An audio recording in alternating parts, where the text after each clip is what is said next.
Welcome to the James and Heather Show. I'm Heather Dawn. And I'm James Guay, and we're here dishing out sex, love, and relationship advice For the queer and straight audiences alike.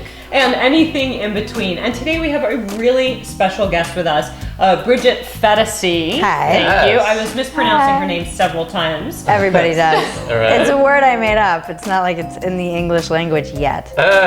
Speaking of language, she is a freelance writer and a comic and a very, very, very funny lady whose blogs I enjoy immensely. Amazing. Thank you. And so she's here with us discussing the topic of slut shaming. How long have you been a slut? Since I knew what a slut was. That's quite the question, Heather. I love it. Just messing with my guests. It is. It's I like, wanted her to come back. I thought if I called her a slut, it would work. I like it. It does work. Yeah. It's interesting though because I got called a slut, so I moved every year and a half, and I hadn't In even each neighborhood, slut. Yeah, I went to 13 schools in 12 years and and being the new girl is never fun. And I was called a slut before I had ever had sex, before I was really even, and so I think what happened was, and by women usually too. Yeah, women are the worst Yeah. offenders. Sort of sex policing each other. Yes. and Yeah, trying to keeping uphold the certain herd, you standards. know. And these were women who all had boyfriends, and they were already having sex. And because they were there's nothing more dangerous in the world than a single woman. And I learned that, in junior high, which is why I'm still single. She wants to be dangerous. Yeah, it's keeping it dangerous. Someone's got to keep it real. So I was shamed a lot before, not by men. Men generally weren't the ones who were shaming me yet. That happened later, I think. And so I reacted to that by becoming a slut. Yeah, good for you. I'm going to be the Good for same you. thing. I was I'm gonna like, re-empower wow. myself with this title. Yeah. And lucky Taking for it you, back. Right? Love it. our show is sex positive and we don't shame anybody. Yeah. So, and nor do we say that it's okay to shame. I mean, you can all do what you'd like with your own lives. But if you're a guest on our show, me calling you a slut was just purely for fun. I know. I call him a slut all the time. Yay. I kind of like the So title. let's have all the fun. Right? Well, so let's actually define what What it does is. it mean? What is slut shaming, right? It's Yeah. often shaming someone else for having a different kind of sexuality than we have ourselves. And right? it's set against this social standard, what people would find socially acceptable for someone to be sexually. And of course, it's very rare that heterosexual men get slut shamed. Right. It's mostly heterosexual women and also in the gay community, right? Yeah, we get it ourselves for gay men. It's, all that stuff that's sort of relegated towards women having to be a certain way. We get the impact of that as well. A lot of homophobia is actually based on sexism, the devaluation of women or diversity or anything that's not seen as strictly monogamous and forever and those kinds of principles. Right, which is interesting though because men aren't necessarily, it's not like every single man is monogamous. Right. Or not guilty of infidelity at some point. Not every man, but women as well. But it's generally in history more acceptable for men and expected for them to be. Right. It used to be like you fall in love with your mistress, you marry for money, power, but you save your love for your mistress. Only like in the last couple of 100 years has love been part of marriage. Right. Well, and it's interesting too because when you're looking at slut shaming somebody, you're looking at this made up social code of conduct. Right. And then of course that's a moving target, right? Because the sexual code of conduct, we were talking about Anna Karenina Right. before we started shooting here. And of course, book like The Scarlet Letter, which was required reading growing up, Right. which basically is just like shame the bitch, you Yeah. know? Yeah. Right? So, here you have, and we've talked about how social influences affect how you think and feel, as well as religion, of course. But, there's this imaginary social code of conduct of what it means. You can only be so sexual, but not that sexual. And then, who's making up those rules and who Right. put you in charge? And, what's okay and then what's not okay. And you've had some personal experiences, with slut shaming, right? Yeah, I started young, and then there's the double standard that I definitely started without realizing that I was raging against it. I was raging against it. It just always bothered me that men could be as promiscuous as they wanted to be and suffer no social consequences for it. And women, if they were to do the same thing, it was you're dirty, you're a slut, you're a whore, all of the name calling and the labeling and negative connotations that go along with being promiscuous as a woman, that men just seemed like, it's just like, whoa, what up, bro? High fives in the fucking locker room. Yeah, they get like and props then like, for it where's versus... my trophy? Where's my prize for being, for having sex with more than one person at a time, or you know what I mean? Or just being sexual. Like, let's talk about the word promiscuous. Right. There's I think something inherently judgmental about that word, even if we're not using it in that way right now. Right. That what's the problem with being sexual with multiple people? Yeah. What is the problem? Yeah. There's a lot of those words that all of a sudden when you start having this conversation, it's like, well, let's talk about that word. I was saying everyone thinks because I do write a lot about sexuality, they're like, oh, this one's slam dunk. If I go on a date with her, she's just a shoo-in. And I've said that. I've actually said that. It's like, just because I'm sexually liberated doesn't mean I'm easy. But then we get into the conversation of what is easy. There you go. What is easy? And so I don't, it's almost like I'm shaming myself in that. Okay, so just because I'm sexually liberated doesn't mean, I guess the way to rephrase it is not picky. Yes. Like that, yes. I still have I can still be promiscuous and have standards. That doesn't mean I'm just like, let's do this. Anybody line up. Well, and there's the history of women, again, in that role as gatekeepers to men's sexuality, which puts, I think, women in an unenviable position of both having to say yes in certain contexts, but no in others. And it sets up this dynamic that's just not helpful. It's confusing too, because I had a perfect example of this. Someone emailed me the other day, and he was saying he liked this girl a lot, and one of the things that he liked about her was that she didn't just give it all up right away, and not even physically in person. He was saying most women now, within just talking, are sending them videos of themselves masturbating and naked selfies, and I'm like, okay, where are you? And he was like, Miami. I'm like, okay, that makes more sense now. But I was Montana. Yeah. But I was like, who are you talking? I don't know that every woman is just like, oh, hey, nice to meet you. So here's a video of me masturbating.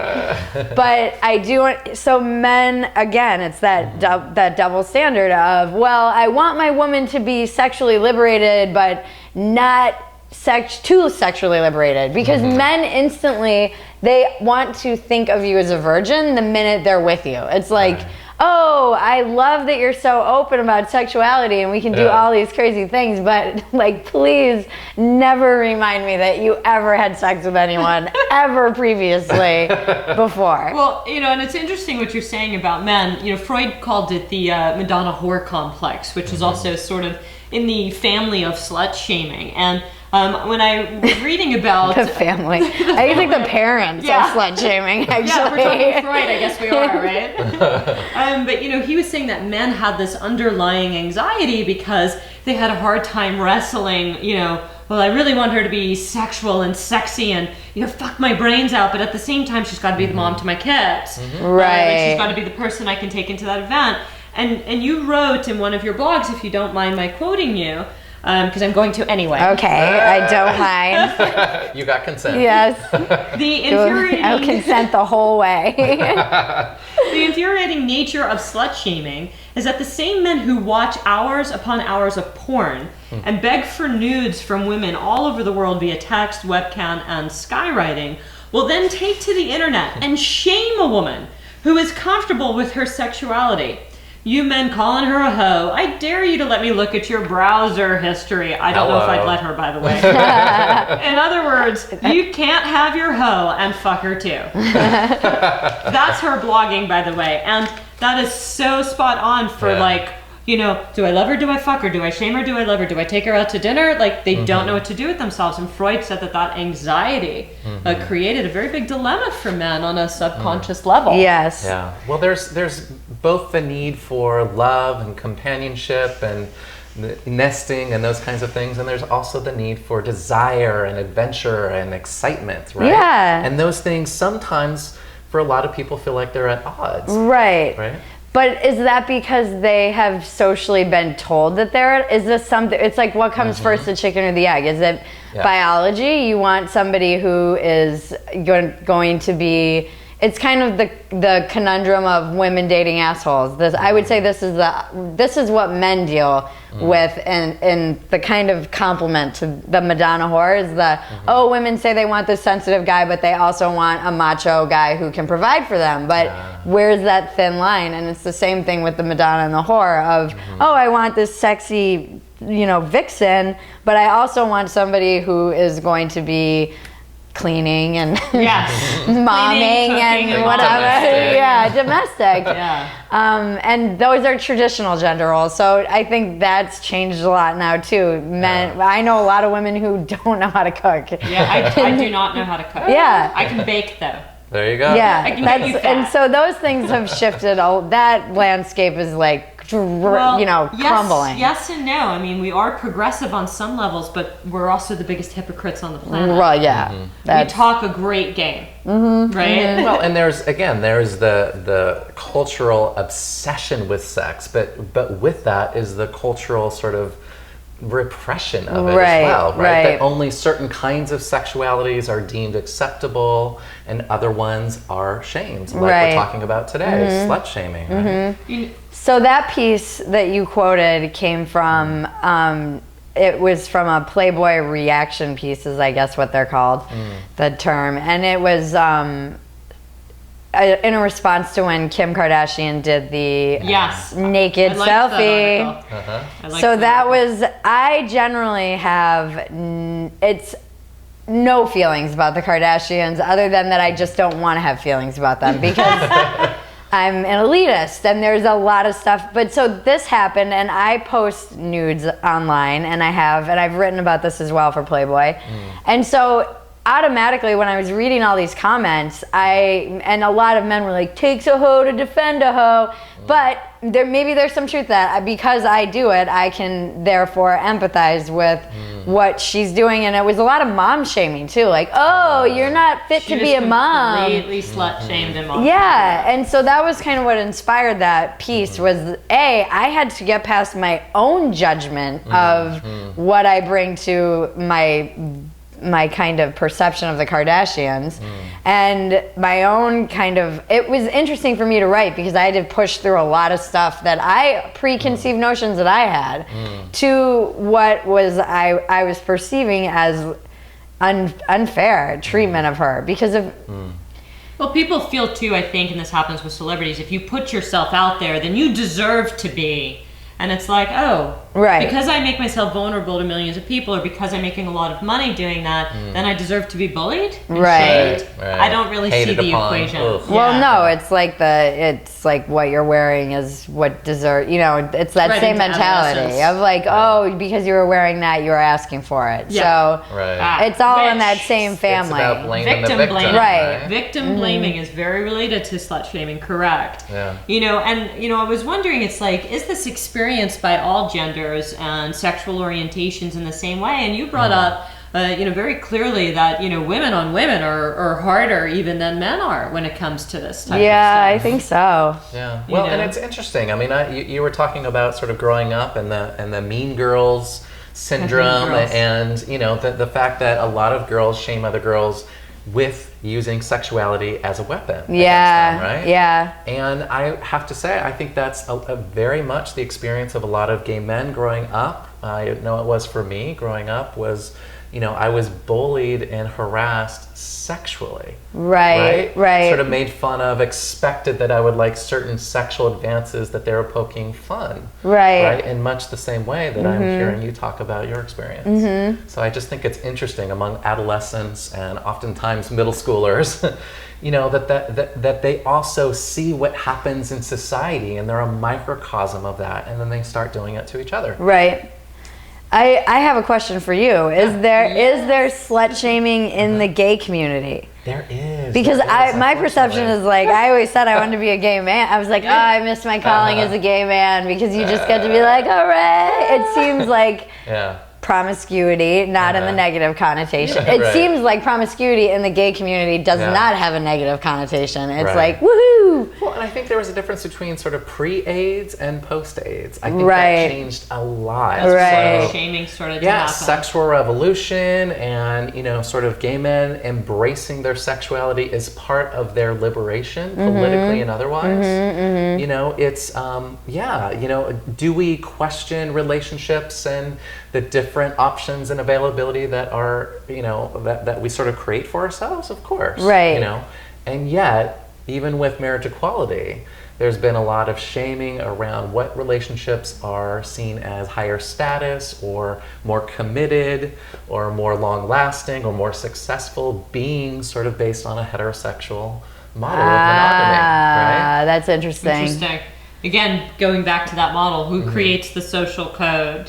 Who's saying what's too promiscuous, what isn't? You know, and I think it's even tougher because women are all like, they want us in all the Playboy magazines and everything. Be sexy, be sexual, wear this lingerie, do this, but not too much. Right. Show this much cleavage, not more. You know, you're right. It's just a lot of these sort of double standards. But that varies culturally and throughout time. We couldn't even show our ankles. Globally. And when I was in India, you had to cover up, you know, everything. You couldn't make eye contact is perceived as an advance. And that is a cultural... That's just something that's cultural. So depending, when I was in Egypt, it was like head down, scarf, covered ankle.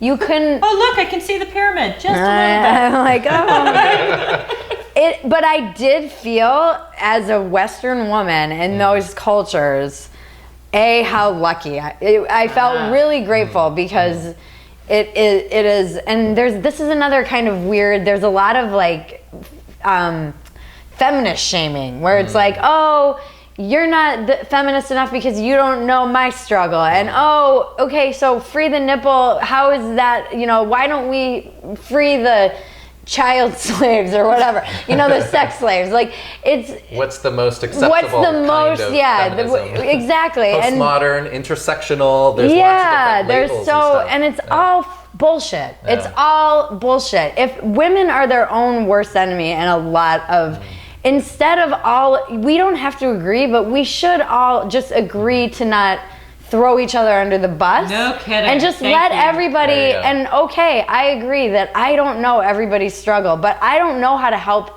the sex slaves in Thailand. I do know how to free my nipple because I'm a Western woman, and I came with all kinds of, I got lucky. Western women, in other than here in Europe, we are the luckiest women ever to walk the planet ever. We're the most liberated. You were talking about India. I mean, they throw acid in women's face for having an affair, or for thinking, like you said, even if you seemed like you flirted out of stature. Yeah, or if you've accused someone of raping you, then they're blamed as well. Oh, well, that's like honor killings. I mean, that is, Somalia. This stuff is so ingrained, and it's so, it's dangerous to be a woman. It just is. And since the dawn of time, remember, we were property. If you go back to the biblical times, we started out as property. Yeah. and that so we've made some headway. You can vote. We can vote now. We can free the nipple. And we can free the nipple in America and some of the Western countries, but don't do that anywhere else, or we might get killed. I think we need to have a campaign for ending slut shaming of women and gay men and anyone, right? There's a slut walk. There is a march. Amber Rose, I think. Yeah. Slut walk, it started in Ontario, Canada, if I remember. Okay. But there's a slut walk that protests, you know, the end of rape culture, essentially, which slut shaming is a part of, with all the victim blaming that goes on. So it's like just to wrap up,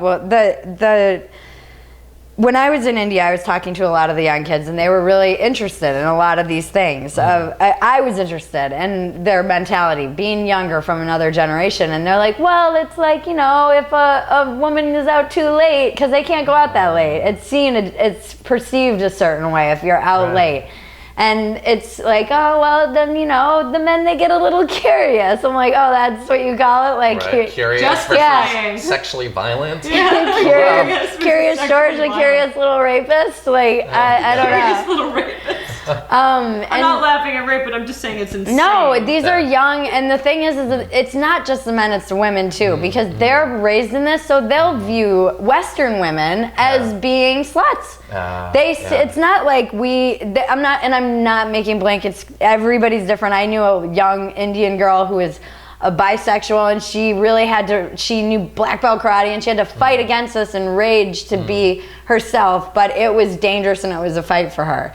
And but there are a certain amount of the population in the same way that we have here, where it's women who are saying, oh, they're more conservative, and so they look at the more liberal aspect of society as people who are acting out of they have no shame. Well, and it's funny. I think with the advent of social media and the anonymity of the internet, that a lot of this stuff is becoming much more prominent. Right. Yes. It's sort of like a vehicle to say anything and everything you want to say, regardless of the impact. Things that you would never say to someone face to face. Right, at least hopefully you wouldn't. Yes.